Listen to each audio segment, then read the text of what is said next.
বন্ধুরা, লাকি কিচেনে আপনাদের সবাইকে স্বাগত জানাই। তো এখন আমি এসেছি আপনাদের সামনে একটা রেসিপি নিয়ে। রেসিপিটা হলো আমি জ্যান্ত মাছের ঝোল বানাবো।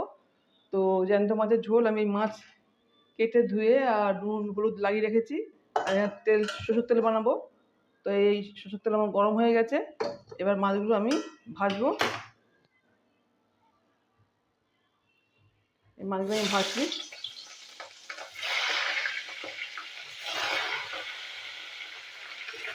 মাছগুলো আমি ভেজে নিই। বন্ধুরা, মাছ ভাজা হয়ে গেছে। মাছটা আমি এবার তুলে নেবো। মাছটা তুলে দিচ্ছি। দেখুন বন্ধুরা, মাছ মাছ আমি তুলে নিয়েছি। এবার বানাবো। এবার আলু আর পটলটা একটু ভেজে নেবো। আলু পটল কেটে আমি নুন হলুদ লাগিয়ে রেখেছি। এই আলু পটলটা একটু ভেজে নেবো। তো আলু পটলটা আমি এবার ভেজে নেবো। দেখুন বন্ধুরা, আলু পটল ভাজা হয়ে গেছে। আমি এবার আলু পটল তুলে নিচ্ছি। আলু পটলটা আমি তুলে নিই। দেখুন বন্ধুরা, আলু পটল তোলা হয়ে গেছে। আমি দিয়ে দেবো এবার পাঁচ ফোড়ন একটু ভেজে নেবো। দিয়ে দেবো পেঁয়াজের কুচি, হাফ পেঁয়াজের কুচি। পেঁয়াজের মধ্যে দিয়ে দেবো নুন। পেঁয়াজটা তাড়াতাড়ি ভাজা হয়ে যাবে। পেঁয়াজটা আমি ভেজে নিই। দেখুন বন্ধুরা, পেঁয়াজ ভাজা হয়ে গেছে। আমি দিয়ে দেবো একটু আদা রসুনের পেস্ট, অল্প করে দিলাম। তো আদা রসুনটা আমি ভালো করে একটু ভেজে নেবো। ভেজে নিই। দেখুন বন্ধুরা, আদা রসুন ভাজা হয়ে গেছে। এবার দিয়ে দেবো সামান্য এই মশলা, ধনে জিরের গুঁড়ো, লঙ্কার গুঁড়ো আর হলুদের গুঁড়ো। আমি একটু জল দিয়ে গুলে দিচ্ছি।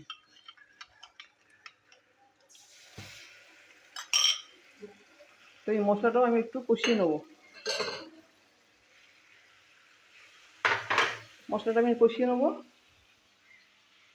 দেখুন বন্ধুরা, মশলা কষানো হয়ে গেছে। আমি দিয়ে দেবো এবার টমেটোর পেস্ট। এতে দুটো কাঁচা লঙ্কাও আছে।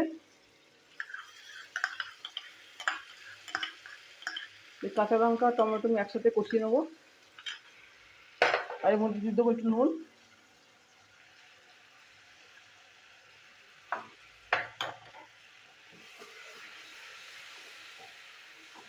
টমেটোটা আমি কষিয়ে নেবো। দেখুন বন্ধুরা, মশলা কষানো হয়ে গেছে। আমি দিয়ে দেবো এবার গরম জল।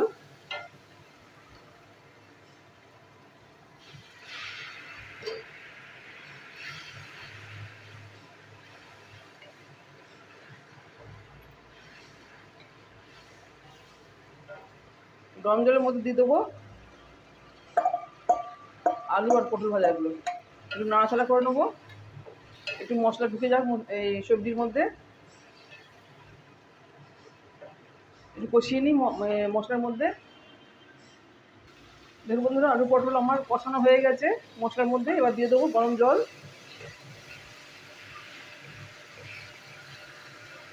এবার দিয়ে দিচ্ছি গরম জল।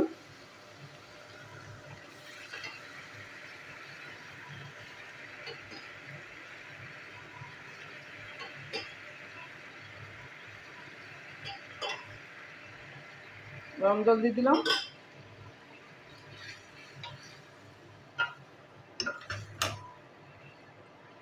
আর দিয়ে গ্রেভি ফুটেও গেছে। তো আমি দিয়ে দিচ্ছি মাছগুলো।